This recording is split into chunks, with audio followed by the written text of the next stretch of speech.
Hi,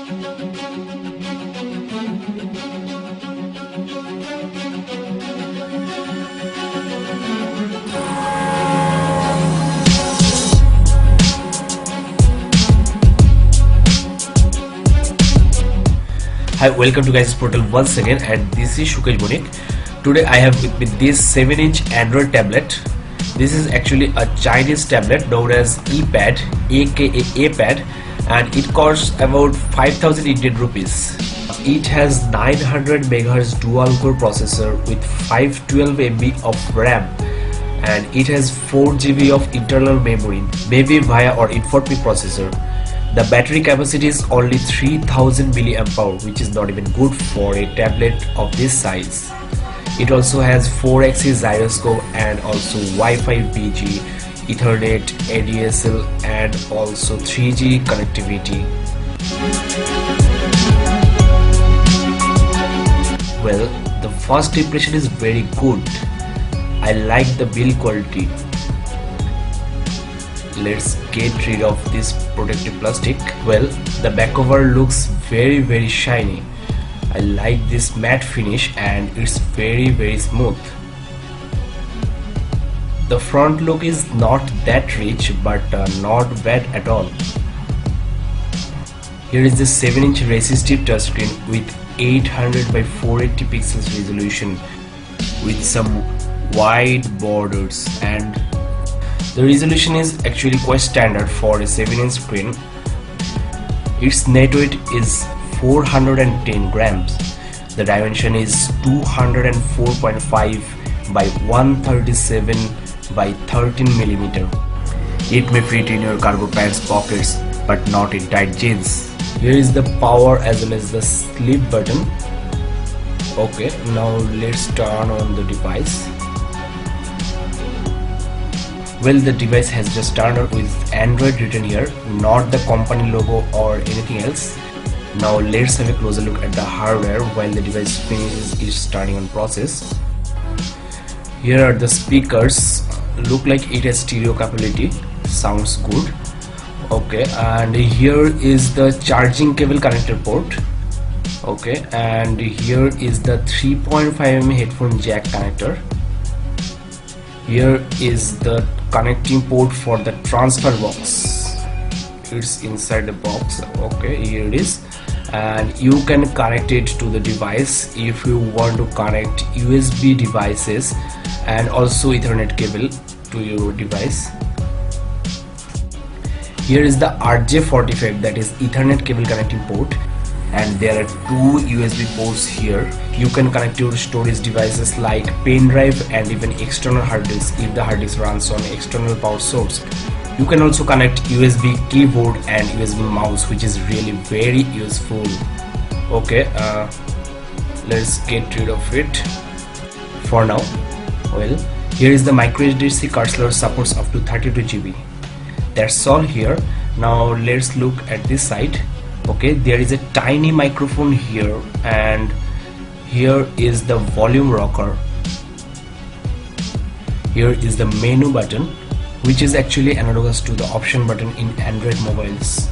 Okay, and nothing in this side. Well, there is a tiny hole here. I don't know what's its function.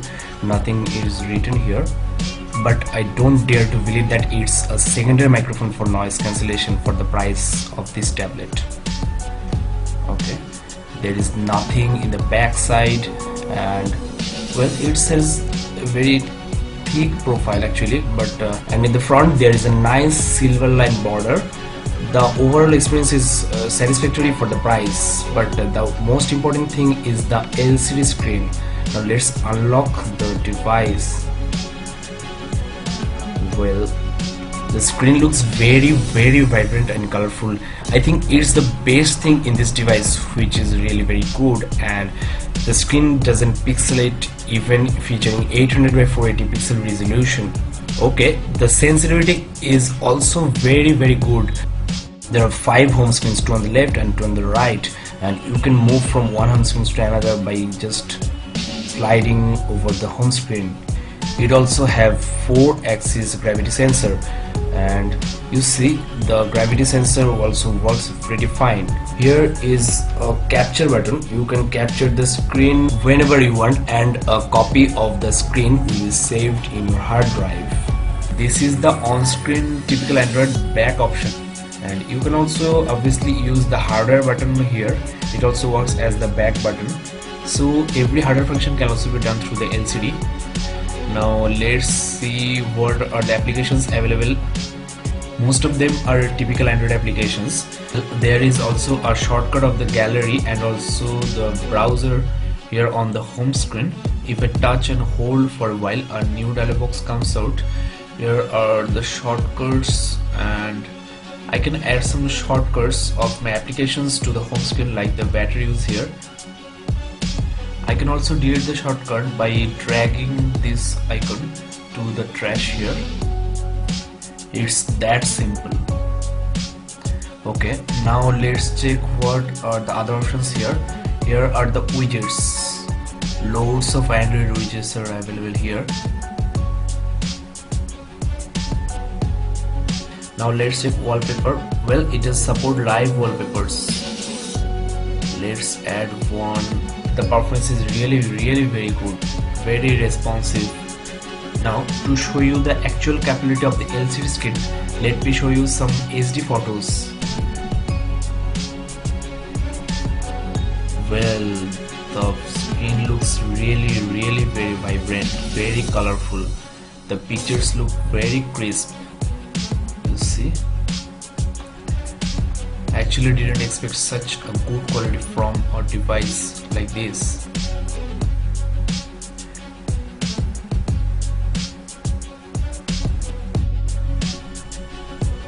Well, no pinch to zoom capability, so no multi-touch on this device.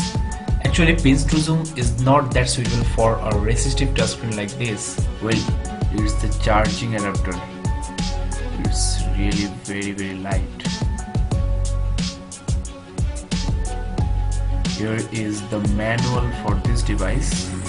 It's all in English. I love the performance, the speed of this device. I also love the LCD quality.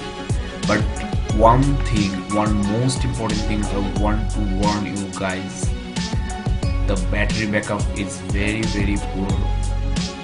Guys, I've just turned on my mobile's Wi-Fi hotspot, and here is the tower showing up. Now let's search for Facebook. The keyboard feels really very responsive and fun to use.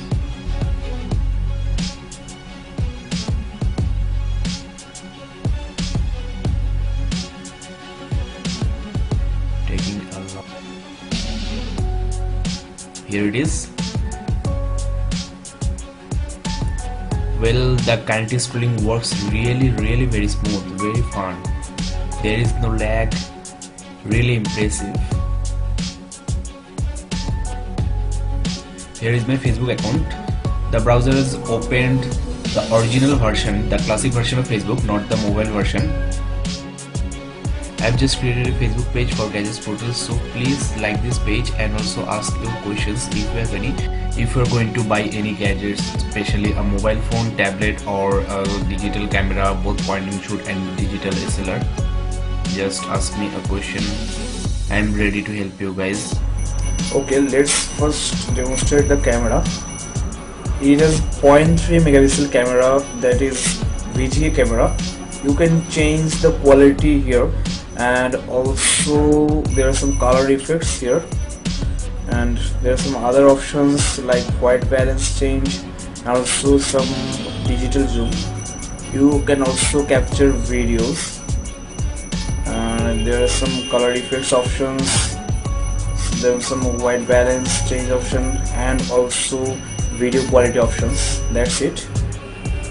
Here's the record button, and that's it. I also want to show you the calculator. You can also have scientific terms just by sliding the screen. Here is the clock. You can use it as a table clock with a stand. You have also the gallery shortcut, the music shortcut, and also home. Here is the iReader. It's a very nice ebook reader. You see the battery is really very low. I have this Chinese ebook here. Nice animation. I can't read it, but looks like the fonts are really very clean and of good size. Now I'm going to show you the music app. Okay, I don't have any music at this moment, but look at the interface. Seems nice. Now here is the My Pad. It's actually file manager. You can go to your SD card by clicking here. Here is the available RAM space, and this is the internal memory, and this is the external SD card. Now let's demonstrate.